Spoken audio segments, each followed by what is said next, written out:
Magsisimula ang kwento sa isang kamay na nakasubsob sa lupa at mahigpit na nakahawak sa isang tungkod. Siya si Yan Yong King, bugbog sarado at tadtad ng sugat.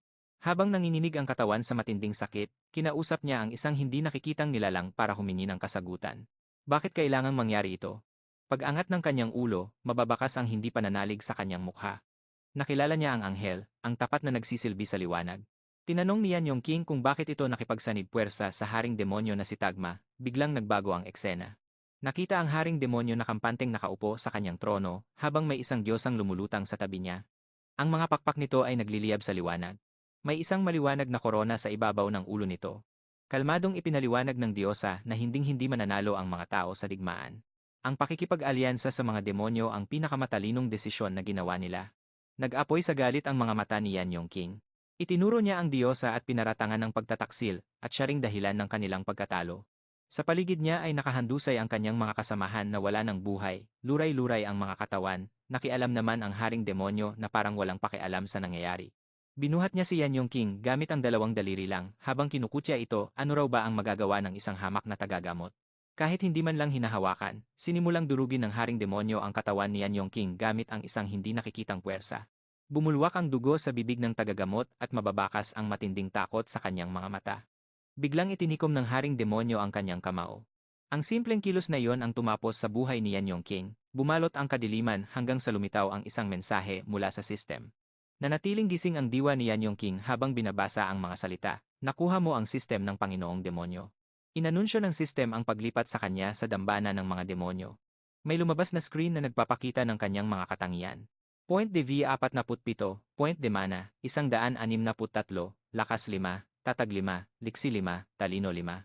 Ayon sa description, tumataas ang mana kasabay ng level at talino, pero mas malakas din itong kumonsumo ng mana sa mas mataas na level.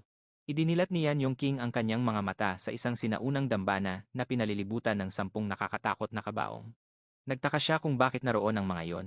Sinabi ng sistem na siya na ang bagong Panginoong demonyo. Kung mapapatunayan niyang karapat-dapat siya, maaari niyang gisingin ang mga demonyo. Maaari niyang tawagin ang mga maalamat na demonyong nakakulong sa mga kabaong na iyon, nakakuha rin siya ng dalawang kakayahan. Ang pagtawag ng demonyo ay nagpapahintulot sa kanya na gawing mga demonyo ang mga kaluluwa para tapat na magsilbi sa kanya. Ang pag-alipin sa demonyo naman ay pansamantalang nagpapasunod sa mga mahihinang demonyo sa kanyang kagustuhan. Napalitan ng determinasyon ang kanyang kawalan ng pag-asa. Matapos lumaban sa mga demonyo sa loob ng 5 taon para sa panig ng liwanag, ngayon siya na ang may titulo bilang Panginoong Demonyo. Ito ba ang mapaglarong tadhana? Biglang nagliwanag ng kulay asul ang isa sa mga kabaong. Nangako si Yan Yong King na maghihiganti siya sa diyosa at sa pagtataksil nito. Sinabihan siya ng sistem na pumunta sa gitna ng dambana. Kailangan niyang bumalik doon para makabalik sa mundo ng mga tao.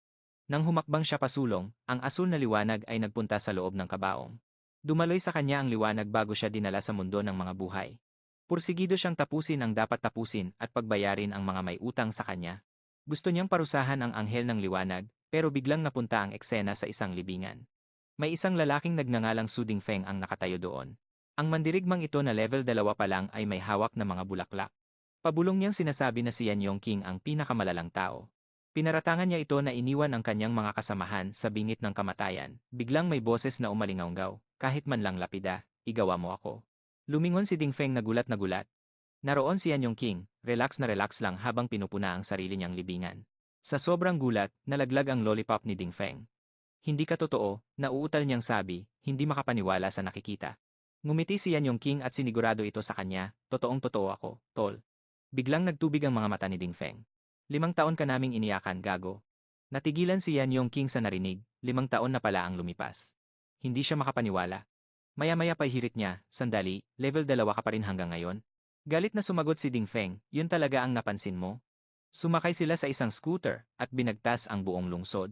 Dumaan sila sa tapat ng isang dambuhalang estatwa ng anghel. Naningkit ang mga mata ni Yan Yong King, hindi siya makapaniwala na nanalo ang mga anghel. Ibinunyag niya ang katotohanan tungkol sa pagtataksil ng diyosa, na talagang ikinagulat at ikinagalit ni Dingfeng. Nag-aya ang huli na ipagdiwang ang pagbabalik ni Yan Yong King sa pamamagitan ng pagkain sa labas, pero tumanggi ang nagbalik na Panginoong Demonyo. Giit niya, kailangang pumunta agad sa dungeon. Sa harap ng pasukan, sumabog sa galit si Yan Yong King. Nalaman niyang kailangang magbayad ng entrance fee, at may kaltas pa na 80% sa lahat ng kikitain mo sa loob. Isang lalaking may salamin ang mayabang na nagkibit balikat lang. Ganito na raw ang kalakaran sa loob ng maraming taon. Hinila ni Ding Feng si Yan Yongqing palayo, at pinayuhan siyang huwag nang gumawa ng gulo dahil masyadong marami ang mga bantay doon. Ipinaliwanag niya kung paano sa pilitang ikinulong ng mga tao ang mga halimaw sa mga ligtas na dungeon. Pero habang humihina ang mga selyo, kailangang patuloy na lumaban ang mga adventurer para mapanatili silang nakakulong sa loob. Kahit na nanalo raw ang mga anghel, ginawa pa ring gatasan ng pera ng mga guild ang mga dungeon. Hinayaan lang nilang ma-stuck sa mababang level ang mga adventurer na gaya ni Ding Feng, dahil alam ni Yan Yongqing na nagbayad si Ding Feng para makasama. Nangako si Yan Yongqing na babayaran siya nito agad. Sa loob ng dungeon, inamin ni Yan Yongqing na bumalik sa level 1 ang status niya. Nakiusap siya kay Ding Feng na tulungan siyang magpalakas. Nagpatuloy ang dalawa sa paglalakad hanggang sa bigla silang sinalakay ng isang dambuhalang alakdan. Buong tapang na sumugod si Ding Feng, hinarang ng kanyang kalasag ang atake ng halimaw bago ito hinati sa dalawa gamit ang mga tumpak na taga. Napansin ni Yan Yongqing na kahit tank si Ding Feng, dahil sa taas ng level nito, parang wala lang sa kanya ang mga halimaw. Sinigawan niya ito na mag-ipon pa ng maraming kalaban para makagawa siya ng area attack. Sa tulong ni Ding Feng, mabilis na nakaakyat sa level 2 si Yan Yongqing. Dahil dito, nagkaroon siya ng pangalawang slot para sa demon conversion. Nakakuha rin siya ng bagong skill, ang Frisson de Lame, na kayang paralisahin ang mga kalaban sa sobrang takot. Sa sobrang tuwa, napakuyom ng kamao si Yan Yongqing, handa nang ipakita kay Ding Feng ang bago niyang kakayahan. Nag-ipon siya ng kulay kahel na enerhiya at ginamit ang kanyang demon conversion skill. Umikot ang enerhiya sa paligid ng bangkay ng alakdan. Mula sa bangkay, lumabas ang isang pulang-pulang warrior scorpion, isang tapat na demonyo sa ilalim ng utos ni Yan Yongqing. Nakatulala lang si Ding Feng sa gulat. Ang maringal na demon warrior na nasa level 1 ay tumayo sa harap nila. Ito ang unang hakbang ni Yan Yongqing sa bagong landas na tatahakin niya bilang isang demon lord. Namangha ang ating bida nang makita niyang naging anyong tao ang halimaw na alakdan. Curious na sinabi ni Ding Feng na mukhang may kakayahan itong mag-iba ng anyo, gaya ng ibang demonyo, at sinabing ang lupit talaga ng skill na ito. Bakas ang determinasyon sa kanyang mga mata, inutusan ng bida ang kanyang mga level 1 na demon warrior na ubusin ang mga alagad ng boss. Kailangan nilang linisin ang lugar bago harapin ang final boss. Mabilis na sumugod ang mga warrior sa kailaliman ng dungeon. Agad nilang napatay ang mga mahihinang nilalang. Dahil dito, parehong nakakuha ng experience point ang bida at si Ding Feng. Inamin ng bida na malakas talaga ang mga ipinatawag niyang demonyo, mas higit pa sila sa mga ordinaryong halimaw na kapareho nila ng level. Ngumisi si Ding Feng at nagmungkahing hayaan na lang ang mga demon warrior na lumaban habang nagpapahinga ang bida. Sabi niya, ito ang pinakamadaling paraan para mag-level up ng walang kahirap-hirap. Inamin naman ng bida na naisip din niya yon. Pero dahil sa sobrang mahal ng entrance fee sa dungeon at sa laki ng kaltas ng mga guild, parang lugi pa rin sila sa bawat pagsabak. Biglang may gumulong na pugot na ulo ng isang level 1 na demon warrior sa harap nila, kitang-kita ang gulat sa mukha ni Ding Feng. Ang warrior na kani-kanina lang ay petiks na pumapatay ng mga kalaban, ngayon ay napatay sa isang tira lang. Humingi ng tawad ang naghihingalong demonyo sa ating bida. Habang halos matanggal na ang ulo sa katawan, ipinaliwanag nitong napatay nga nila ang huling alagad pero nabulabog naman nila ang boss. Sobrang lakas daw nito para sa kanila. Pinatahan siya ng bida at sinabing hindi naman niya talaga inaasahang matatalo nila ang boss.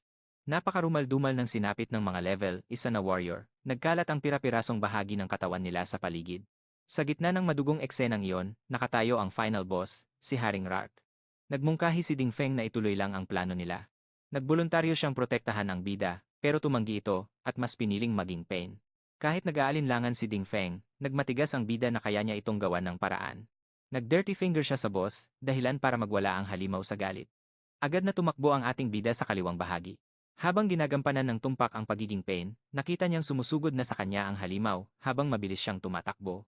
Dinala niya ito sa tamang pwesto. Sa sandaling akmang kakagatin na siya ng boss, agad na ginamit ng bida ang kanyang skill na Frisson de Lame. Natigilan at naparalisa ang halimaw. Sumigaw siya kay Ding Feng na umatake na, at buong lakas na tinaga ni Ding Feng ang nakalantad na likuran ng nilalang. Bumuwit ang dugo, nawala ang epekto ng skill at ang boss, na namimilipit sa sakit, ay naghukay ng malaking butas para makatakas. Habang hinihingal, nagbiro ang bida tungkol sa atake ni Ding Feng, para raw itong naghiwa ng bundok gamit ang kutsilyo sa mantikilya. Sumagot si Ding Feng at nagpaliwanag na balot ng armor ang buong katawan ng boss, maliban na lang sa tiyan at likuran nito. Nakaisip ng plano ang bida, siguradong siya uli ang pupuntiryahin ng boss dahil takot ito sa skill niyang Frisson de Lame. Inutusan niya si Ding Feng na pumwesto sa harap niya, bitbit ang espada na nakahanda ng tumaga oras na lumitaw ang halimaw. Puno ng kumpiyansa si Ding Feng habang naghahanda, kasabay ng pagyanig ng lupa, biglang sumulpot ang boss habang nakalabas ang mga kuko nito. Nasaksak siya ni Ding Feng sa tamang-tamang pagkakataon, kaya napilitan itong lumabas ng tuluyan. Sa sobrang galit, bumawi ang boss ng napakabagsik. Nawasak ang kalasag ni Ding Feng. Muntik na siyang mahiwaan sa tiyan ng mga kuko nito, pero buti na lang at nakailag siya agad. Pinatigil uli ng bida ang halimaw, sabay senyas kay Ding Feng na tapusin na ito ng tuluyan. Sa isang huling bagsik na taga, hiniwa ni Ding Feng ang tiyan ng halimaw at napatay ito agad. Isang notifikasyon. Inanunsyo ng sistem ang kanilang panalo pati na ang mga premyong nakuha nila. Ang pampasabog na talukap na kalasag ni Rark ay kayang sumipsip ng mga hinarang na pinsala para pakawalan ito bilang ganti, at ang isang maikling balisong naman ay kayang magpakawala ng dagdag na atake. Hangang-hanga sa mga pambihirang loot na nakuha, nagtanong si Dong Feng kung sinadya ba ng bida na piliin ang dungeon na ito. Ipinaliwanag naman nito na ang mga dungeon ay may magkakaparehong pattern, at naghinala siya na may lalabas na isang nanghihinang boss. Matapos kunin ang kanilang mga nakuha, lumabas na ang dalawa sa dungeon. Ipinaalala ni Dong Feng sa bida na dati siyang isang priest. Tinanong niya ito kung sanay ba siyang gumamit ng dagger. Inamin ng bida na marami siyang natutunang mga teknik mula sa mga assassin. Pangarap niya talagang maging isang melee fighter noon, pero pinili niyang maging healer para sa ikabubuti ng kanyang grupo. Nabanggit din niya na sa pagbebenta ng mga materyales mula sa dungeon, sa wakas ay mababayaran na rin niya ang utang niya kay Dong Feng. Pero babalaan pa lang sana siya nito tungkol sa pandaraya sa mga presyo nang biglang nagbago ang eksena. Galit na hinampas ng bida ang kanyang kamay sa mesa, nang gagalaiti sa administrator ng dungeon na si Zutai. Pinaratangan niya ang matabang baboy na ito na minomonopolyo ang presyo ng mga materyales, at pinipilit ang mga adventurer na magbenta sa murang halaga. Nawawala ang lahat ng pinaghirapan nila kapag binawas na ang mga buwis at komisyon. Si Zutai, na may malaking tiyan, ay sumagot sa kanila ng pabalang. Sabi niya, dapat pa nga raw silang magpasalamat dahil hindi lang sila basta-basta ninakawan ng guild. Umabot pa siya sa puntong nagbanta na sisingilin pati ang mga experience points nila. Pagkatapos, nag-dirty finger pa ang administrator sa kanila. Habang nangiinis ito at pinalilibutan ng mga lalaking nakaitim, pinayuhan ni Dong Feng ang bida na kumalma muna. Binigyang diin niya na hindi nila pwedeng kalabanin ang guild. Nagdilim ang mukha ng ating bida. Nag-aapoy ang galit sa kanyang mga mata. Ibinulong niya na ang administrator ng dungeon ay isang nakakatakot na demonyo. Isang madilim at demonyong anyo ang nakikita niya na siya lang ang nakakakita, pero nanatiling walang pakialam si Zutai. Muli niyang itinaas ang kanyang gitnang daliri habang tumatawa at tinanong kung ano ang tinititigan ng bida. Tumingin naman ito sa gilid. Nakita niya ang mga lalaking nakaitim na tila papatayin siya sa tingin. Walang sabi-sabi siyang tumalikod at sinabihan si Dong Feng na umalis na sila. Tumawa ang isa sa mga lalaki, tinawag silang mga pulubi, at pinalayas agad sila sa lugar na iyon. Pero habang papalabas na sila sa pinto, narinig ang mapang-asar na boses ni Zutai. Nagrereklamo ito na nadurog daw ang puso niya dahil sa mga hinala nila. Pinilit niyang iwan ni Dong Feng ang kalasag nito bilang pambayad pinsala. Umalma si Dong Feng dahil iyon lang ang tanging gamit niya, pero inutusan siya ng bida na ibigay na lang ito sa kanya. Ang madilim niyang tingin ay tila nangangako na babawiin niya rin ito agad. Sumapit ang gabi at isang maliwanag na gusali ang nakatayo sa dilim. May mga sasakyang nakaparada sa harap. Sa loob, ang mga lalaking nakaitim ay naghihintay lang ng mga utos. Ang iba ay nakahilata lang sa sofa. May isang nagbukas ng telebisyon, kung saan may balita tungkol sa mga misteryosong pagkawala ng mga tao. Kasalukuyan ang investigasyon sa mga nawawalang adventurer sa dungeon at pinag-iingat ang lahat sa posibleng panganib. Sa paligid ng isang mesa, nagtanong ang isang lalaki kung bakit linggo-linggo pumupunta si Ginoong Zutai sa liblib na gusaling iyon. Binaliwala lang ito ng kanilang pinuno at sinabing itanong na lang daw iyon ng direkta kay Zutai mamaya. Napunta ang eksena sa isang pinto kung saan bumabalot ang isang masamang aura. Sa likod nito, lumabas na ang tunay na katatakutan. Kinakain ni Zutai ang isang putol na kamay, habang ang kanyang mga mata ay nagniningning sa kasamaan, isang ingay sa labas ang kumuha ng kanyang atensyon. Tumayo ang isa sa mga lalaki para tingnan ito, akala niya ay isa lamang hayop na pag-alagala malapit sa mga sasakyan. Pero nanigas siya sa gulat nang makitang binato pala ng isang malaking bato ang isa sa mga sasakyan. Sa sandaling iyon, biglang lumitaw ang bida mula sa dilim, ang kanyang buhok ay humahampas na parang isang diyos ng bagyo. Dali-daling napaatras ang lalaki sa loob, litong-lito, habang nagtatanong naman ang iba kung anong nangyayari. Bigla siyang bumagsak, nang hihina dahil sa soul tear. Pumasok ang bida sa silid na parang isang kidlat na handang maghiganti. Pinatalsik niya ang isa sa mga lalaki, gamit ang isang malakas na sipa. Hawak ang kanyang dagger, naghasik siya ng matinding kaguluhan. Sinubukan ng isa na gumamit ng mahika, pero mabilis siyang nilapitan ng bida at tinapos sa isang iglap lang. Isa-isang bumagsak ang mga katawan hanggang sa isa na lang ang natirang nakatayo sa loob ng silid. Nanginginig itong sumigaw na patayin agad ang nanghihimasok, pero muling inilabas ng bida ang kanyang soul chill. Siniguro niyang wala nang matitirang nakatayo. Habang papalapit sa pinto, naramdaman niya ang sobrang bigat ng kapangyarihang nagmumula sa loob. Binuksan niya ito. Halos hindi siya makahinga sa nakita niyang kasuklam-suklam na bangkay sa ibabaw ng mesa na pinaliligiran ng mga bungo. Si Zutai, ang administrator ng dungeon, ay nilalantakan ng laman ng tao, na tila baliwala lang sa kanya ang pagdating ng bida. Sa boses na punong-puno ng determinasyon, sinabi ng bida na sa wakas, nahanap na rin niya ang pinagtataguan ng demonyong ito. Si Juice, na may madilim na tingin, ay biglang humalakhak at inihayag na ang bida ang susunod na putahe sa kanyang menu. Pinagtawanan niya ang lakas ng loob ng isang hamak na antas dalawa na adventurer na nangahas na hamunin siya, sabay sabing selyado na ang tadhana nito. Ang bida naman, habang nakangiti, ay ipinaalala sa kanya ang kanyang pangako, kapag may kumuha ng sa kanya, sisiguraduhin niyang mababawi niya ito. Inilabas niya ang kanyang balisong habang ang isang kamay ay nasa bulsa, at kumikislap ang talim nito sa tindi ng determinasyon. Si Juice naman, habang nag-iipon ng mahika sa kanyang mga palad, ay nagpakawala ng mga pagbabanta. Nangako siyang lulutuin itong ng buhay para turuan ng leksyon sa pagiging mayabang. Nagpaulan ng mga mahika ang mataba, pero mabilis na sumugod pasulong ang bida. Buong gilas siyang umiwas at nagpaikot-ikot sa hangin, muntik-muntikan ng tamaan ng bawat sumpa at tira ng kalaban. Nanlaki ang mga mata ni Juice, hindi niya maintindihan kung paanong ang bilis at ang dali lang para sa bida na iwasan ang kanyang mahika ng ganoon kadali. Nang walang kahit isang segundong pag-aalinlangan, sinimulan siyang hiwain ng bida ng may matinding katumpakan at bagsik. Naalala ng mataba na nagrehistro siya bilang isang antas-isa na healer sa dungeon, kaya laking gulat niya sa ipinamalas na liksi ng kanyang kalaban. Sa kabila ng ulan ng mga atake, bahagya lang siyang nakaiwas, kung saan muntik nang mahiwa ng malalim ang kanyang laman. Napahingal siya ng malalim, habang napagtatantong kamatayan na ang kanyang hinarap. Pero sa isang kisap mata, ang buong katawan niya ay napuno na ng malalalim na sugat. Ang bida, na walang kakitkit na emosyon, ay hinangaan ang kakayahan ng kalaban. Para sa kanya, ang mahika ng apoy at paglipad ay mga talentong karapat-dapat sa isang alipin. Sa tindi ng buwisit, umungal ang mataba at sinabihan ang bida na huwag nang magmagaling. Biglang may isang dambuhala at pulang kamay na lumabas mula sa kanyang bibig. Nagdulot ito ng isang malakas na pagsabog. Nang humupa ang alikabok, lumabas na ang kanyang tunay na anyo. Isang elite na demonyo sa antas dalawa na nagngangalang Burner Pondi ang tumambad sa harap nila, likas na napaatras ang bida sa nakita. Si Burner Pondi, na malaya na ngayon, ay pinagtawanan ng bida sa pag-aakalang isa lang itong hamak na adventurer na may mababang antas. Humagigik siya at kinuwento kung paano niya aksidenteng nasunog ang dati niyang host, at nagsisisi na kailangan na naman niyang maghanap ng bago. Habang abala ang demonyo, sinamantala ng bida ang pagkakataon at ginamit ang kanyang skill na pang-alipin dito. Alam niyang kailangang kumilos ng mabilis, kaya nagsimula na siyang mag-usal ng spell. Ramdam ng demonyo ang panganib, kaya bigla itong nawala sa bilis ng kidlat. Mabilis siyang nagpalipat-lipat sa paligid ng silid at pinagtawanan ang bida, sabay sabing walang mahabang dasal ang makakatama sa kanya. Napakatindi ng kanyang bilis. Nakatama siya ng isang suntok, pero mabilis na tumalon pabalik ang bida para bahagyang makaiwas. Ang mga apoy ng demonyo ay naging uling ang sahig, agad itong naging abo sa isang sandali. Napagtanto ng bida na dehado siya sa labanang ito dahil masyadong masikip ang lugar, kaya nagpasya siyang ilipat ang bakbakan sa labas. Tumakas siya sa bubong patungo sa kagubatan. Agad siyang hinabol ng demonyo habang nagbubuga ito ng nagbabagang apoy. Isinigaw niyang ang kanyang apoy mula sa impyerno ang tutupok sa lahat ng bagay, naging napakatindi ng habulan sa gitna ng kagubatan. Mabilis na humaharurot ang demonyo. Nagtago ang bida sa mga anino, matiyagang naghihintay ng pagkakataon na makatira.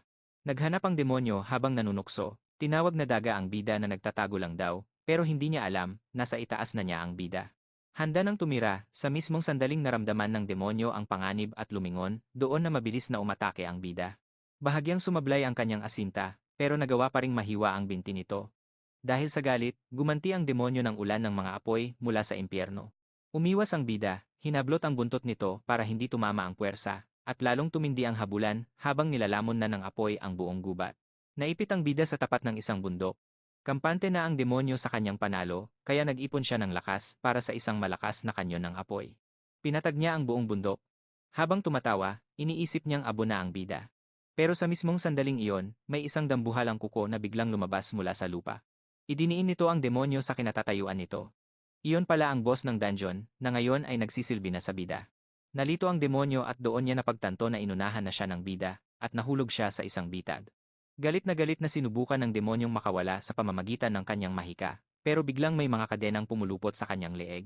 Ang bida, habang kontrolado ang isang aliping demonyo, ay lumapit sa kanya at inutusang itigil ang anumang pagkilos.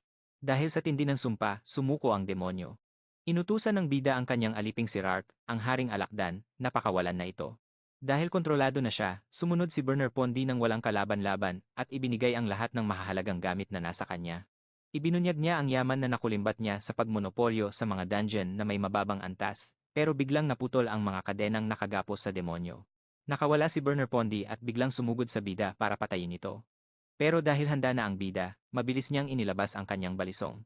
Sa isang malinis na hiwa, tinigpas niya ang ulo ng demonyo. Isang mensahe mula sa sistem ang lumitaw, na nagpapahayag na napatay na ang elite na demonyo. Lalong lumakas ang bida at umabot na sa antas 3. Ang bago niyang skill na karapatan ng Panginoon ay agad na na-activate. Pinahihintulutan siya nitong magbahagi ng mga experience points sa kanyang mga aliping demonyo at mas mapakinabangan pa ang kanilang mga talento. Mas malakas kaysa dati, pinilit ng bida ang talunang demonyo na mangako ng katapatan sa kanya habang buhay. Muling nabuhay ang elite na demonyo bilang isang alipin, at siya na ngayon ang pumangalawa sa kanyang lumalaking hukbo. Mula sa 3 bakanteng pwesto sa grupo ng bida. Sa isang malamig na tingin, inutusan niya ang kanyang bagong alipin na ituro ang iba pang mga dungeon, desidido siyang wasakin ang monopolyo ng guild na renegat. Ang eksena ay lumipat sa isang gusali, partikular na sa isang apartment. Isang delivery rider ang kumatok sa pinto, may dala raw na package. Kay Dingfeng ang apartment na iyon. Nagtataka siya, bumulong pa na wala naman siyang in-order kamakailan, pero tinanggap pa rin niya ang box. Inilapag niya ito sa kanyang mesa, binuksan, at halos malaglag ang panga niya. Ang bigat ng package. Puno ng mga bara ng ginto at isang kalasag, may papel sa loob na may mensahe galing sa ating bida. Ang kalasag na ito ay nakuha para sa iyo. Huwag mong ubusin ang lahat ng ginto sa pagkakawanggawa. Magtira ka naman para sa sarili mo.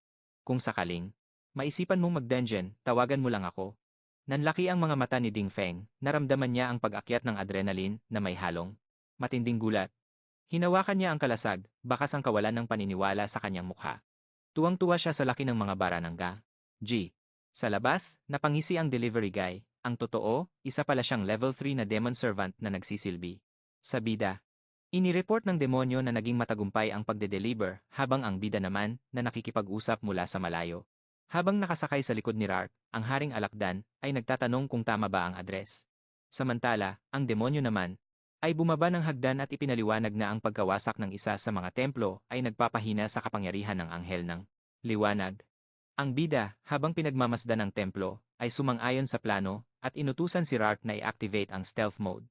Ang eksena ay lumipat sa isang gumuhong gusali na bakas ng isang malupit na labanan. May mga taong naghahalungkat sa mga guho. Si Zhou Aotong, ang may hawak ng kaban ng yaman ng Scorpion Guild, ay humihingi ng balita tungkol sa kanyang kapatid, isang lalaking itim na suit ang nagulat sa kanya na ang lahat ay naging abo na. Resulta raw ito ng magic ng apoy na may halong hindi kilalang time attribute.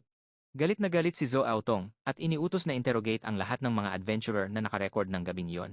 Naging matigas ang kanyang boses nang ipilit niyang kailangang mahanap ang 10 milyong gintong barya na nawawala dahil sa takot sa galit ng anghel. Balik sa templo, nahaharap ang bida sa isang kawan ng mga korap na kabalyero. Siya ay nagbigay sa kanila ng huling pagkataon na sumuko bilang paggalang sa dati nilang katapatan sa panig ng liwanag. Pero dahil tumanggi sila, walang pag-aalinlangan niyang pinatay ang pinakamalapit sa kanya. Sabay-sabay na sumugod ang mga kabalyero at ang bida ay ginamit ang kanyang skill na Soul Tremor na nagparalisa sa kanila para ubusin sila ng walang kaawa-awa. Habang may iba pang lumalapit, nagawa ng mga kalasag nila na gambalain ang kanyang spell, pero hindi natinag ang bida, ginamit niya ang ulo ng isang kabalyero bilang tuntungan, sabay talon sa ere para atakihin sila mula sa itaas. Dahil sa gulat sa taglay niyang lakas, tumanggi pa ring umatras ang mga korap na kabalyero dahil sa sobrang takot sa galit ng kanilang supervisor. Lumitaw na nga ito, isang level 3 na elite corrupted light knight na umatake ng walang pinipili, hanggang sa mapatay na pati ang sarili niyang mga sundalo sa isang dambuhalang pagsabog, umusok ang buong paligid mula sa mga guho, pero lumabas ang bida na walang galos dahil pinrotektahan siya ni Rark. Umungol ang haring alakdan at natutuwang. Isinalin ito ng bida. Sabi ni Rark, basura. Nakakasuka ka. Ang supervisor naman, na nag-aapoy sa galit, ay sumugod sa bida dahil determinadong pagsisihin siya sa pagtapak sa templong ito. Sa kabilang dako naman, isang lalaking may kulay lilang buhok ang nag-i-interrogate sa isang takot na adventurer ang nanginginig habang ipinapakita ang litrato ni Ding Feng. Ibinunyag ng adventurer ang tirahan ni Ding Feng habang nagmamakaawang pakawalan na siya.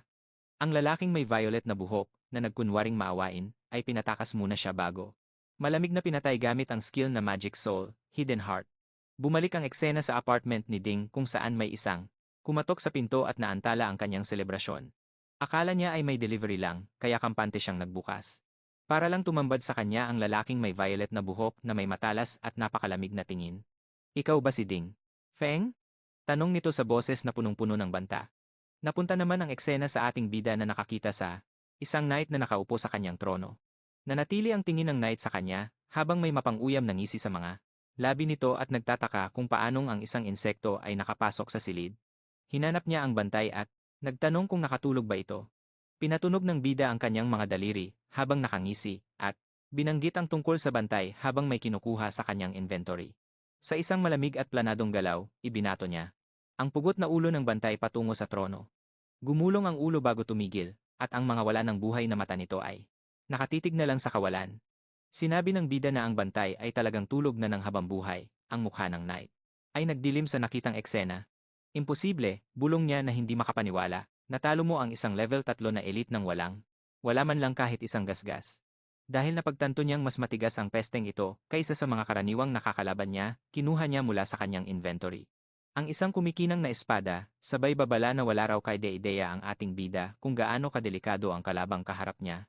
Pagkatapos ay, nagpakilala siya bilang ang arbitre na si Argus, isang korap na commander at maningning na knight. Ang buong katawan niya ay nagliliyab sa gintong liwanag, at ang kanyang level ay hindi pa rin malaman. Walang sabi-sabi, agad na ginamit ng bida ang skill niyang Soul Tremble, pero ang knight ay binaliwala lang ito ng walang kahirap-hirap, kaya naman natulala ang ating bida. Biglang sumugod si Argus at nagpakawala ng sunod-sunod na malalakas na atake. Bahagyang nakailag ang bida sa pamamagitan ng isang mabilis na pag-ikot sa ere, agad siyang gumanti gamit ang isang magic spell, pero naglabas si Argus ng isang shield of light na nagpatalsik sa kanyang atake. Ang lakas ng impact ay nagdulot ng isang malakas na pagsabog, kaya nabalot ng makapal na usok ang buong arena. Sa gitna ng usok, napaisip si Argus. Paano nagawang mabasag ng isang low-level fire spell ang kanyang shield, na itinuturing na pinakamalakas na depensa sa antas niya, pero bago pa siya makapag-react, biglang sumulpot ang bida mula sa dilim at itinarak ang isang dagger sa leeg ng knight. Tumalsik ang dugo at napaatras si Argus na parang matutumba na. Paglingon niya, pinaratangan niya ang bida na madaya raw ang atake nito. Pero nginisihan lang siya ng bida. Sa pag-ibig at sa giyera, lahat ay patas.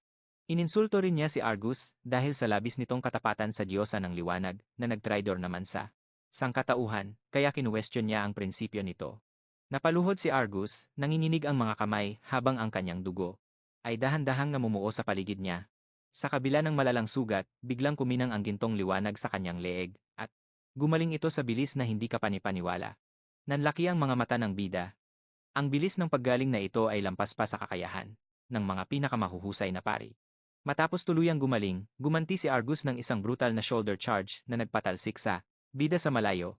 Nagliwanag ang kanyang espada ng gintong enerhiya habang ginagamit niya ang skill na Radiant Flash, isang atake na sobrang lawak at lakas na nilamon ang buong arena. Sa pag-aakalang nanalo na siya, bumalik si Argus sa kanyang trono habang nagbubulong-bulong tungkol sa kawalang kwenta ng Black Scorpion Guild dahil hinayaan nilang makalusot ang isang hamak na peste, pero habang paupo na siya, isang pamilyar na boses ang umalingaw-ngaw. Ang bida, na nakatayo at buhay na buhay pa, ay nagsabing naalala na niya kung sino ba talaga itong si Argus. Maraming taon na ang nakalilipas, noong baguhan pa lang siya, ang isa sa mga kasamahan niya ay brutal na inatake ng Black Scorpion Guild dahil lang sa pagbawi sa isang ninakaw na Magic Stone, noong humingi ng hustisya ang mga kasamahan niya. Sa tribunal ng mga adventurer, siya pa ang ating bida ang tinanggalan ng lisensya, habang ang miyembro ng guild na may kasalanan ay nakatakas sa parusa. Ang knight na nagdesisyon pabor sa guild na iyon ay walang iba kundi si Argus. Nagulat si Argus sa revelasyong ito, pero iginiit niyang ang basbas ng Diyosa ang pumoprotekta sa kanya at sa kanyang mga kampon mula sa anumang kasalanan. Muli niyang hinugot ang kanyang espada at sinabing, swerte lang kaya nakaligtas ang bida. Ngayon, sumumpa siyang hindi na ito makakaiwas pa. Ginamit ni Argus ang Judgment of Light, at isang dambuhalang gintong espada ang lumitaw at lumutang sa itaas ng arena. Ang higanteng espada ay nakatutok na sa kanyang target. Handa nang umatake ang bida. Ramdam ang matinding panganib, naintindihan niya na halos imposible na ang umiwas. Humanda siya, alam niyang isa na lang ang natitira niyang baraha. Kailangan na niyang gamitin ang go. Ataking iyon. Inilabas ng bida ang kanyang ultimate technique, isang umiikot at bayolenteng enerhiya ang namuo sa kanyang mga kamay. Isang pulang liwanag ang kumislap sa dulo ng kanyang mga daliri habang tinitipon niya ang lahat ng kanyang lakas at naging mabigat ang hangin sa paligid. Sa isang mabilis na galaw, agad niyang ginamit ang kanyang skill na Burning Blood Arrow. Agad na may lumitaw na isang translucent na shield na bumalot sa kanya ng isang protective aura. Ang korap at maningning na night ay napasingkit ang mga mata. Kaya pala nakaligtas ka sa Radiant Flash ko kanina, pero sa pagkakataong ito, hindi ka na isasalba ng swerte mo. Sa isang malakas na kumpas, ibinato niya ang dambuhalang espada sa bida. Ang talim ay bumangga sa energy shield at nagdulot ng isang nakabibinging tunog, at ang impact nito ay lumikha ng shockwave sa buong battlefield. Nayuon ang shield sa tindi ng atake, at nagkaroon ito ng mga bitak na parang sapot ng gagamba. Sa ibabaw nito, tumawa ng nakaloloko ang korap na knight, isang level 3 lang na may ganitong klaseng shield. Aaminin ko, mas malakas ka kaysa sa mga karaniwang baguhan, pero sa harap ko, wala kang binatbat, nagngit-ngit ang bida, habang hirap na pinapanatili ang kanyang depensa. Ang dambuhalang espada ay dahan-dahang bumaon, bawat sentimetro ay pilit na tinitibag ang shield. Pagkatapos, sa isang malakas na tunog ng pagkabasag, ang dulo ng espada ay naputol. Sa isang iglap, isang hugis simboryo na pagsabog, ang naganap, at tumalsik ang mga labi sa lahat ng direksyon. Napaatras ang maningning na knight habang pinoprotektahan ang kanyang sarili gamit ang braso. Sobra yata ang nailabas kong mana, bulong niya. Parang mas malakas ang kapangyarihan ko ngayon kaysa sa dati. Habang humuhupa ang alikabok, muling lumitaw ang bida, walang kahit anong sugat, at nakatayo pa rin ng matatag. Dito na nagbago ang ekspresyon ng mukha ng knight. Nagdilim ang kanyang paningin. Nakaligtas na naman siya. Imposible to, ibinuhos ko na ang lahat at wala akong itinira. Pinanood ng bida ang sarili. Niyang gawa ang pagbabago ng rank D na skill na Temporal Flame tungo sa isang kalasad. Mukhang napanatili nito ang kakaibang epekto nito. Hanggat hindi lumalampas ang level ng kalaban sa level ko, ang epekto ng Time Burn ay tatalab din sa bawat atake niya. Isang spiral ng itim at pulang enerhiya ang bumalot sa kanyang palad. Itinaas niya ang kanyang kamay, matatag ang boses. Ngayon, ako naman ang titira. Activation ng Lord's Privilege, inferno ng sumasabog na kaluluwa. Naglabas siya ng dambuhalang kapangyarihan, ang aura niya ay parang isang apoy na hindi na makontrol. Sa isang mabilis na galaw, pinakawalan niya ang atake sa korap na kabalyero. Naghanda ang kalaban, itinaas ang kanyang espada para humarang. Sa sandaling magbanggaan, ang kanilang lakas, isang yanig na parang lindol ang nagpayanig sa buong arena. Napakagatlabi siya. Anong bangis na lakas? Hindi ko to matatagalan ng matagal. Ang battlefield ay naging tumpok na lamang ng mga guho, balot ng makapal na usok na puno ng alikabok at mga bato. Nang humupa ang usok, ang maningning na kabalyero ay nakatayo pa rin. Kahit nahirap na siya. Nakakamangha na nakakalaban ka sa ganitong level. Higit na mas malakas ka sa mga adventurer na nilampaso ko dati. Sa isang mapait na tawa, binitiwan niya ang kanyang espada. Kahit na, kaya ko namang magpagaling sa loob lang. Nang maikling oras. Pero habang lumilitaw ang gintong liwanag sa naputol niyang kaliwang kamay, nanigas ang kanyang mukha. Sa takot. Sa halip na gumaling, ang itim at pulang enerhiya na ginamit ng bida ang bumabalot sa kanyang sugat. Ano? To? May special effect ang atake mo. Mabilis na kumalat ang enerhiya. Nilalamon siya mula sa loob. Nang hina ang kanyang mga binti at napaluhod siya. Humakbang palapit ang bida, ang determinasyon sa kanyang mga mata ay kasing lamig ng yelo. Ikalawang beses mo na tong lumuhod sa harap ko. Itiningala niya ng kaunti ang kanyang ulo. Sabihin mo sa akin, hindi ba nakakahiya para sa isang nagpapanggap na Radiant Knight ang magkaroon ng ganito kahinang mga tuhod? Nanginig ang kabalyero. Maawa ka, gagawin ko ang lahat ng gusto mo. Pero ang mukha ng bida ay nanatiling walang emosyon. Nakalimutan ko bang tapusin ang kwento ko? Nag-alinlangan ang korap na kabalyero. Anong kwento, kaibigan? Ang tungkol sa taong nawalan ng status bilang adventurer. Sinubukan niya ang lahat para makahanap ng trabaho. Pero dahil sa impluensya ng pamilya Ju, naging imposible ang lahat. Pinagtatawanan siya, pinagbubulungan sa likuran niya, at tinatawag na tanga dahil sa pagtayo laban sa kanila. At nang mahanap namin siya sa wakas, huli na ang lahat, winakasan na niya ang sarili niyang buhay. Isang mabigat na katahimikan ang namayani sa pagitan nila, parang isang mabigat na pasanin, hinawakan ng bida, nang mas mahigpit ang espada ng kabalyero. Ngayon, sabihin mo sa akin, sa tingin mo ba talaga ay hahayaan kitang makaalis ng buhay? Nanginginig pa rin, nagmakaawa ang korap na kabalyero, ako'y susunod sa iyo, sasabihin ko sa iyo ang lahat ng alam ko. Nagdilim ang tingin ng bida. Sige. Sa isang saglit, nagkaroon ng pag-asa sa mga mata ng kabalyero. Sa loob-loob niya, tuwang-tuwa siya. Ayos, naging kampante. Siya. May konting mana pa ako, ngayon na ang pagkakataon. Naputol ang kanyang iniisip ng biglang. Humagibas ang isang talim sa isang kisap mata. Tumalsik ang kanyang ulo sa ere, huminga ng malalim ang bida. Kung gusto mo akong sundan, gawin mo yan pagkatapos mong mamatay. Isang notification mula sa system ang kislap sa harap niya, bagong skill na nakuha, Twin Invocation. Agarang magpatawag ng isang lingkod sa tabi mo o kaya ay mag-teleport sa kinalalagyan nito. Gastos, 25 points ng mana. Demonic form, pansamantalang dinadagdagan ng atake, depensa, at bilis, habang pinalalakas ang resistensya sa takot at mahihinang control effects. Gastos, 100 points ng mana plus 5 bawat segundo. Pinindot niya ang notification habang may isang bagay na pumasok sa kanyang isip. Speaking of my servant, hindi ba't si Pondi ay nagpapa-level at kumukuha ng experience sa ibang dungeon? Bakit wala akong natatanggap na bonus points? Dapat ay level 5 na ako bago ko hinarap ang boss na to. Mas naging madali sana ang laban na to. Ang boses niya ay umalingaw-ngaw sa kawalan. Pondi, nagpapabaya ka ba? Nasaan na ang experience points na ipinapakuha ko sa iyo? Ang sagot ay hindi nagtagal. Aking Panginoon, nagkaroon po ng kaunting problema. Nagbago ang eksena. Si Ding Feng, duguan, nakasandal. Sa isang sirang pader, ay hirap na manatiling gising. Sa harap niya ay nakatayo ang isang lalaking may violet na buhok, isang cleaner. Ang kanyang presensya ay naglalabas ng matinding panganib. Ang mga mata niya ay nakatitig sa level 3 na demonyo, si Pondi. Sino ka ba sa akala mo? Unggol nito, bakit ka nakikialam? Wala akong pakialam kung nilipol mo man ang buong lungsod, sagot ni Pondi habang ang pulang enerhiya ay namumuo sa kanyang kamay. Pero ang lalaking nasa likuran ko, si Ding Feng, ay pag-aari ng aking Panginoon. Wala kang karapatang hawakan siya. Si Ding Feng, na pilit na nagpapakagising, ay tumingin kay Pondi ng may gulat. Sinabi niya lang ba na, aking Panginoon, ang bida ang nagpadala sa kanya, mukhang kumuha nga siya ng isa pang lingkod. Sa isang mahinang bulong, nagbabala siya. Mag-ingat ka. Malakas ang taong to. Isang oras bago nito, kalalabas lang ni Ding Feng sa kanyang. Nasa loob lang siya ng apartment niya nang biglang may lumitaw na kamay mula sa kung saan, sinapak siya sa mukha at tumalsik siya palayo.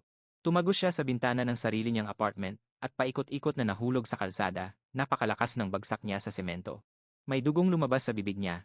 Isang sapak lang ang kinailangan para mawalan ng malay ang isang adventurer na tank pamandin. Pagkadising niya, nasa isang abandonadong parking lot na siya sa labas ng lungsod. May bakbakan na palang nagaganap doon. Kaharap ng demonyong si Pondi ang lalaking may kulay lilang buhok. Biglang nawala ang lalaki, at muling lumitaw sa tabi mismo ni Pondi. Binigyan niya si Pondi ng isang napakalakas na suntok. Agad na naikumpara ni Pondi ang bilis nito sa bilis ng kanyang Panginoon. Mas mabilis pa ito. Dahil sa isa pang atake, humampas siya sa pader. Sa mismong sandaling iyon, ginamit niya ang kanyang skill na wind magic. May lumitaw na puting talim ng enerhiya sa pinagtamuan ng impact, handang tusukin ang target. Naramdaman ni Pondi ang nakakamatay na lakas nito. Dahil sa bilis ng reflexes niya, nakatigil siya ng ilang sentimetro lang mula sa talim, kaya muntik-muntikan na siyang tamaan. Napansin ng lalaking may lilang buhok ang nangyari, naiwasan niya pala iyon. Nakikita niya ang invisible blade ko, pero wala namang nakikita si Pondi. Naramdaman lang niya ang bahagyang paggalaw ng magic sa hangin. Dahil sa biglaang spell sa direksyong iyon, alam niyang hindi lang iyon isang panlinlang. Kailangan niyang mag-ingat. Nadale na siya dati sa laban ng kanyang Panginoon noon. Bago pa siya makakilos, ang kamao ng lalaking may lilang buhok ay nasa harap na ng kanyang mukha. Panlinlang lang iyon, sabi ng lalaki. Pero nakaiwas si Pondi sa huling sandali. Sumabog ang pader sa likuran niya dahil sa lakas ng tama. Tuloy-tuloy ang atake. Sinundan iyon ng kaaway ng isang malakas na sipa na nagpatalsik kay Pondi sa kabilang dulo ng parking lot. Wala na siyang oras para mag-isip. Sunod-sunod ang mga atake sa sobrang bilis, imposibleng makaganti. Pinagbawalan siya ng kanyang Panginoon na gamitin ang kanyang demon form sa labas ng dungeon, pero delikado na ang sitwasyon. Muling umatake ang lalaki gamit ang kanyang invisible blade. Sa pagkakataong ito, malalim ang naging sugat. Bumagsak si Pondi sa lupa. Nakahandusay siya sa sarili niyang dugo. Lintik, isip niya. Itinaya ko ang buhay ko, pero wala man lang akong naprotektahan. Hindi ko man lang naprotektahan ang kaibigan ng Panginoon. Nakatayo na sa tapat niya ang lalaking may lilang buhok, na parang aninong bumabalot sa kanya. Hindi ko alam kung paano mo naiiwasan ang mga atake ko, pero hindi lang basta nakapako sa isang lugar ang invisible blade ko, alam mo ba? Sa mismong sandaling iyon, may lumitaw na system notification sa harap ni Pondi. May ibinahaging skill ang iyong master sa iyo. Twin Summon. Gamitin ito ngayon para ipatawag ang iyong master. Napatawan ng nakakaloko ang lalaking may lilang buhok. Mamamatay ka na ngayon. Pero bago pa tumama ang nakakamatay na atake, ginamit na ni Pondi ang reverse summon. Demon Lord. Isang itim at pulang enerhiya ang bumalot sa katawan niya, habang iniisip niya ang kanyang master. Master, patawad po dahil hindi ko naabot ang inyong inaasahan. At sa isang iglap, nawala siya. Nanlaki ang mga mata ng lalaking may lilang buhok. Saan siya pumunta, lalo siyang nalito nang lumingon siya sa likuran. Nakita niya ang bida na karga ang sugatang si Ding Feng sa kanyang mga kamay. Pinagpawisan ng malapot ang lalaki. Niloloko mo ba ako? Kahit ang mga mata ko na sanay sa bilis, walang nakitang kahit ano. Tiningnan ng bida ang kanyang kaibigan. Sinulyapan ng bida si Ding Feng. Seryoso ba, tangka talaga? Paano ka natalo ng ganyan? Napaubo si Ding Feng. Mabuti na lang at buhay pa ako dahil sa tauhan mo. Sa likuran nila, nakilala ng lalaki ang bida. Siya. Siya ang taong yon. Hindi ba't siya ang pangalawang target? Nanliit ang mga mata niya. Kusa ka talagang pumunta rito. Para mo na ring hinukay ang sarili mong libingan. Pero bago pa siya makatapos sa pagsasalita, itinaas ng bida ang kanyang daliri. Hindi mo pa oras para magsalita. Napangitnit ang lalaki. Buwisit ka. Pero binaliwala lang ng bida ang mura niya. Habang hindi pinapansin ang pang-iinsulto, humarap ang bida kay Pondi. Pondi, gagamutin ko kayo ni Ding Feng mamaya. Dahil naintindihan ang utos, yumuko si Pondi. Masusunod po, Master. At pareho silang nawala sa gitna ng labanan. Agad na lumundag ang lalaking may lilang buhok at sumugod sa bida. Napakayabang mo. Pero hindi man lang kumibo ang bida. Habang hindi gumagalaw, kalmadong itinaas ng bida ang kanyang kanang kamay. Nagbabala na ako sa'yo. At sa isang mabilis na galaw, binigyan niya ito ng isang napakalakas na sampal. Sa sobrang lakas ng tama, nagpaikot-ikot ang lalaki. Umikot-ikot siya sa hangin na parang karakter sa cartoon bago bumagsak ng malakas sa lupa. Sumadsad siya at nawasak ang bahagi ng parking lot. Habang dumidura ng dugo, tumingin siya sa bida ng may gulat. Sino ba ang lalaking ito? Kahit pa nagsinungaling siya tungkol sa level niya noong registration, kilala ko ang lahat ng malalaking pangalan sa industriyang ito. Pero ang isang ito, ngayon ko lang nakita. Wala na akong ibang magagawa. Kailangan ko nang ibuhos ang lahat ng lakas ko. Bago pa siya makakilos, sumulpot na ang bida sa tapat mismo niya. Napakabilis, isip niya, pero isang nakakatakot na ngiti ang lumitaw sa mukha ng bida. Ikaw ba ay? Nahulog ka sa patibong ko. Sa sandaling iyon, biglang nagbago ang enerhiya ng hindi nakikitang talim, kaya naman napatigil ang bida sa kinalalagyan niya. Inilabas ng lalaki ang lahat ng kanyang kakayahan para tuluyang hindi ito makagalaw. Isang nakakaasar na ngisi ang gumuhit sa kanyang mga labi. Habang kinukutya niya ito, na para bang isang perpektong specimen na nakapako. Umalingaunggaw ang kanyang tawa, pero agad ding naglaho nang magtama ang kanilang paningin. Ang titig ng kanyang kalaban. Hindi man lang natitinag. Isang butil ng pawis ang gumulong sa kanyang sentido, habang pilit siyang tumatawa ng may kaba. Ang isang baguhang walang pangalan na katulad mo ay hinding-hindi tatalo sa isang veteranong gaya ko, pero bago pa man niya malasap ang kanyang inaakalang tagumpay. Nagkadurog-durog ang mga gapos sa loob lang ng isang saglit, nanlaki ang kanyang mga mata sa sobrang gulat. Ang gintong kalasag na bumabalot sa bida ay nagawang pigilan ang lahat ng kanyang atake. Kinilabutan siya. Isang banal na kabalyero ba ito? Tinitigan siya ng bida gamit ang malamig nitong mga mata, habang ang sa kanya naman ay bakas ang pagkadismaya. Ito na ba ang tunay na lakas? Ng isang rank A na assassin. Mas magaling pa ang lola ko sa'yo. Nanginig siya sa galit dahil sa panlalait na iyon. Nagnitnit ang kanyang mga kamao. Habang naiipon ang mahiwagang enerhiya sa paligid niya, tinalikuran lang siya ng bida at naglakad palayo. Masyado kang mahina, hindi ka man lang karapat-dapat na patayin. Nang hindi lumilingon, idinagdag niya, maghatid ka ng mensahe sa mga amo mo. Huwag na nilang lalapitan ang mga tauhan ko, kundi gigibain ko ang buong guild nyo. Nanginig sa matinding puot ang assassin. Huwag mo akong minamaliit. Sumabog ang mahika sa paligid niya habang ginagamit ang kanyang skill na Luminous Blade, Complete Form. Sa unang hiwa pa lang, nayanig na ang parking lot, at kung ano-anong mga debris ang nagsisihulugan mula sa lakas ng atake. Bahagya lang sumulyap ang bida sa kanyang likuran. Gusto mo na ba talagang mamatay ha?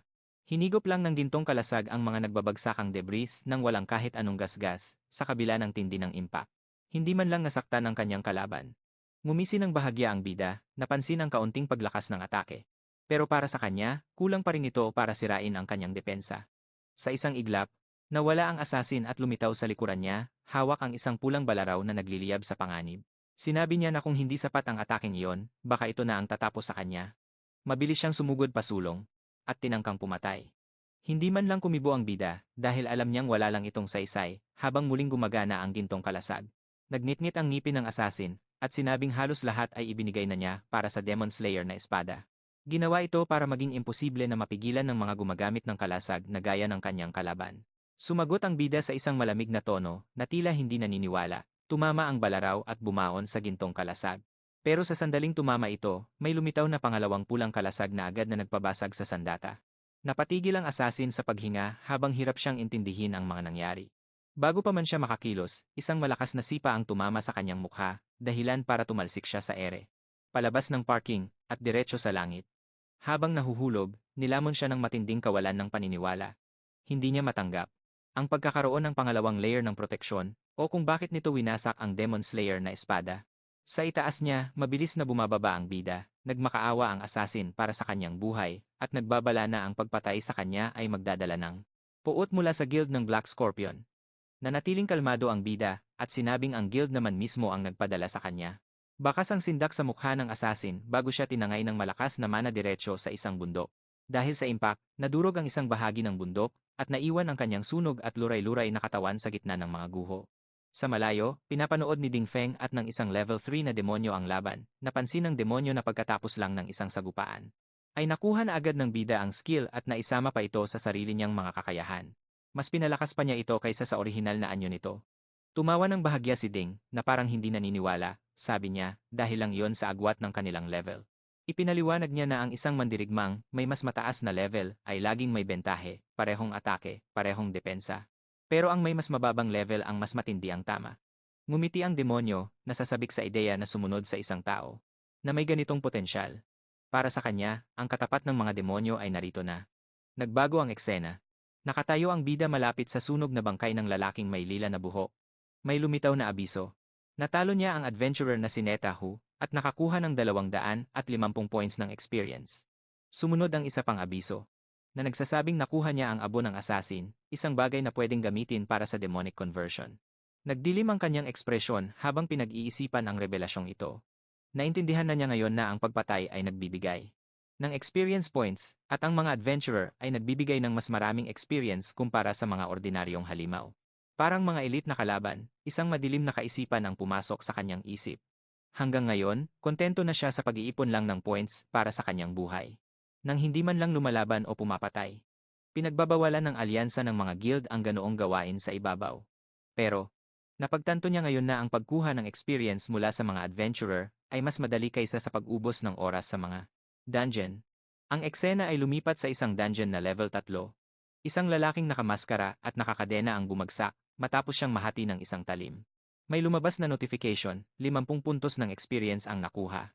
Nakatayo sa ibabaw ng bangkay ang isang elite adventurer na level 6 mula sa guild ng Scorpion, si Hunter Jin. Napalatak siya dahil nanghihinayang na.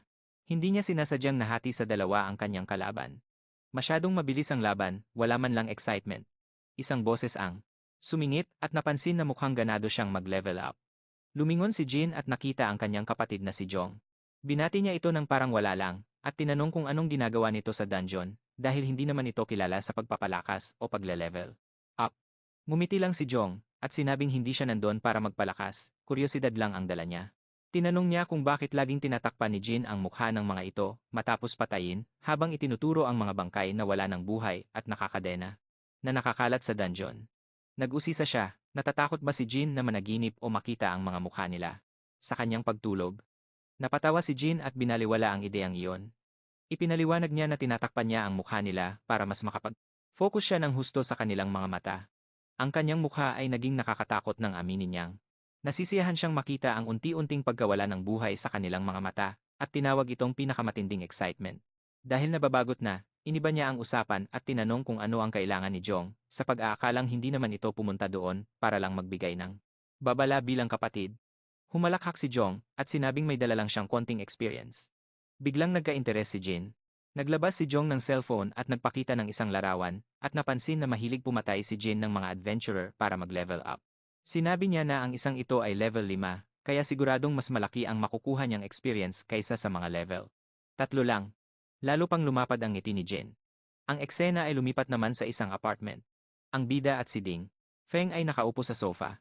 Si Ding Feng, na nasa isang armchair, ay nagbubuhat ng 50 kilong bigat habang nakatutok sa kanyang ehersisyo. Pinanood siya ng bida at sinabing bago pa lang niyang ginamot ang mga sugat ni Ding Feng. Tinanong niya kung ayos lang bang pilitin agad ang katawan sa ganoon kaaga, pero si Ding Feng, na parang walang narinig, ay sumagot na nakakatulong ito sa kanyang paggaling para mas mabilis niyang maibalik ang kanyang lakas. Tinanong niya pagkatapos kung bakit hindi nagmamadali ang bida na pumunta sa mga dungeon para mag-level up, gaya ng dati. Nang parang wala namang pakialam, sumagot ang bida na hindi naman niya sinabing hindi siya nakakakuha ng experience. Ang kanyang mga alagad ay kasalukuyang nagfa-farm sa dungeon at tuloy-tuloy lang ang pag-akyat ng kanyang experience. Ang eksena ay lumipat sa isang level 6 na dungeon na kilala bilang Devil's Lair. Doon, si Pondi, isang demonyo na level 3 at alagad ng bida, ay naka-level 5 na ngayon. Maautoridad niyang pinaalalahanan ang ibang mga alagad na huwag magtamad-tamad. Ang ibang mga demonyo, na level 5 na rin lahat, ay kinabibilangan ni Rark, isang demonyong tauhan, ang arbiter na si Argus, at ang assassin na si Netaw. Lahat sila ay tumingin kay Pondi. Napangisi si Netaw, at kinuwestiyon kung bakit si Pondi, na nagsisilbi rin sa parehong Panginoon, ay nagagawa pang magpetiks at mag-utos. Utos. Sumigunda naman ang arbiter na si Argus, at pinaratangan siyang nagpapasarap lang sa kanyang orihinal na anyo, habang ang iba ang gumagawa ng lahat ng trabaho. Itinutok niya ang kanyang espada kay Pondi, at nagbantang hahatiin ito sa dalawa. Hinawakan ni Pondi ang dulo ng armas at sumagot na maliban sa bobong insektong iyon, siya ang pinakamatagal na nanatili sa tabi ng kanilang Panginoon. At dahil hindi naman daw gaanong matalino ang insektong iyon, tinanong niya sila kung sino pa ba ang gusto nilang pakinggan. Ang bobong insektong tinutukoy ay si Rart, ang hari ng mga Scorpion. Samantala, si Rart ay may hinahabol na langgam, na hindi sinasadyang nagpatunay sa sinabi ni Pondi. Nagmungkahi si Pondi ng isang hamon sa halip na ituloy ang kanilang pag-aaway. Nang hindi na naghihintay ng sagot, sumugod siya sa grupo ng mga imp. Habang nasa ere, hinamon niya sila kung sino ang makakapagbigay ng pinakamaraming experience sa kanilang amo. Ang ibang mga demonyo, na nagulat sa bilis niya, ay natigilan sandali. Naabot ni Pondi ang grupo at pinakawalan ng kanyang fire magic. Sobrang lakas ng mga apoy kaya naubos ang buong grupo sa isang iglap na nagbigay sa kanya ng dambuhalang puntos ng experience. Ang natira na lang sa kanyang atake ay mga sunog na kalansay na dahan-dahang naglalaho. Biglang may isang imp na sumulpot sa likuran niya. Pero si Pondi, na namamangha pa rin sa lakas na ibinigay sa kanya ng kanilang Panginoon, ay hindi ito agad napansin. Sa pagkakataong iyon, itinaas ng level 5 imp ang kanyang armas at handa ng tumira, pero bago pa man niya maituloy ang saksak ay tinadtad na siya ng pino. Ang umatake ay walang iba kundi si Netaw, na nangutya at sinabing masyadong lutang si Pondi. Nagnanakaw ng kills para bantayan ang likuran niya. Habang nagsasalita si Netaw, may isa pang kalaban na sumugod sa kanya. Pero abala pa rin siya sa pagsermon kay Pondi. Sinabi niya na ang mga atak ni Pondi na malawak ang sakop, na sobrang lakas kumain ng mana, ay halos wala nang itinatira para sa iba. Bago pa makatama ang kalaban, mabilis itong tinigpas ni Netaw. Ngumiti siya at ipinagyabang na hindi lang si Pondi ang may area attack, pero wala na siyang oras. Wala siyang oras para magpahinga. Isang kawan na naman ng mga imp ang sumugod sa direksyon nila, agad na ginamit ni Netaw ang kanyang skill. Ang kanyang invisible blade ay humampas sa lupa, at isang iglap lang ay tumba ang buong grupo. Buong pagmamalaki siyang lumingon kay Pondi. Ang area attack niya ay kasing lupit din ng sa iba, pero biglang may malaking anino na lumitaw sa itaas nila. Malakas na lumapag ang arbitro na si Argus, at nagpasalamat sa kanila dahil tinipon nila ang mga kalaban para sa kanya. Inis na sumagot si Netaw. Sinabi niya ng pabalang na hindi ganoon ang tamang pag-agaw ng kill. Samantala, tawa naman ng tawa si Pondi. Humahalakhak si Pondi na parang isang kontrabida. Ang espada ni Arbitro Argus ay nagliliwanag na ng kulay ginto. Nagpakawala siya ng isang banal na talim na tumapos sa buong paligid sa loob lang ng ilang segundo. Napunta naman ang eksena. Napunta ang eksena sa ating bida na chill lang na naglalakad malapit sa isang kagubatan. Kahit hindi siya nagtataas ng daliri, tuloy-tuloy ang pasok ng experience points niya habang lumalaban ang kanyang mga tauhan. Napansin niyang mabilis tumaas ang level niya at naisip na talagang palaban at ayaw magpatalo ng mga tauhan niya. Biglang may tumawag sa kanya mula sa malayo. Alerto siyang lumingon at nakita ang isang duwende na level 5 na. Lumapit ang bida kay Ding Feng at bumulong dahil nagtataka siya kung bakit may duwende sa lugar na iyon. Pinaalala niya na kilala ang mga duwende sa pagiging gahaman at handang isakripisyo ang grupo para lang sa mga mineral. Narinig ito ng duwende kaya galit na hinampas ang maso niya sa lupa. Giit niya, tapat ang kanilang lahi. Totoong gahaman sila pero tapat din sila sa mga kasama, hinding-hindi magtataksil ang isang duwende. Hinding-hindi siya magbebenta ng kasama para sa ginto, sabay taas ng kanyang hinlalaki. Pinakalma naman ni Ding Feng ang bida. Ang mga duwendeng ito ay dati niyang kasama sa guild at talagang mapagkakatiwalaan, napapayag na rin ang bida. Pero napansin niya na kulang pa rin sila ng miyembro para mabuo ang grupong may 5 tao. Hindi sila makakapasok sa loob kung hindi kumpleto ang grupo. Tumawa lang si Ding Feng at itinuro ang itaas. Sa likod ng isang malaking bato ay may nakatayong higanteng bulto, si Eileen, isang dambuhalang archer na level 5. Nahihiyang lumabas ito mula sa kanyang pinagtataguan na nagpakita ng kanyang nakakalulang laki. Nangaangbu. Muli itong nagtago sa likod ng bato. Natatawang ipinaliwanag ni Ding Feng na sadyang napakamahiyain ni Eileen.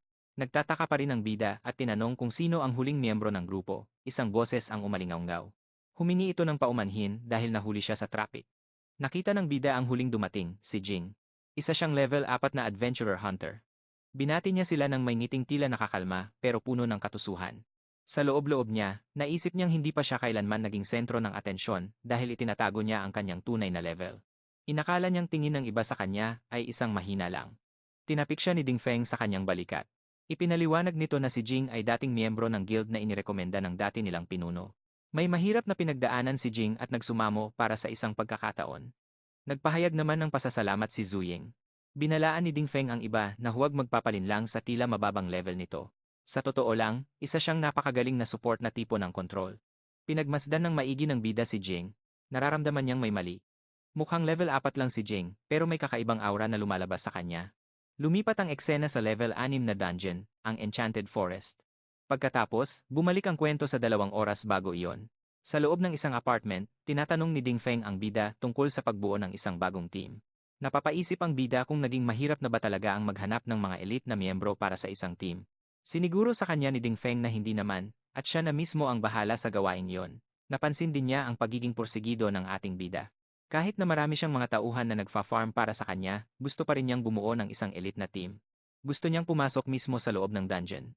Tinanong siya kung bakit hindi na lang siya maghintay sa iba. Ang bida, habang nakatitig sa kanyang cellphone, ay nagpaliwanag na masyadong delikado ang maghintay ng matagal. Baka maunahan pa sila ng ibang guild sa dungeon. Sinabi rin niya na posibleng makounter siya ng boss doon.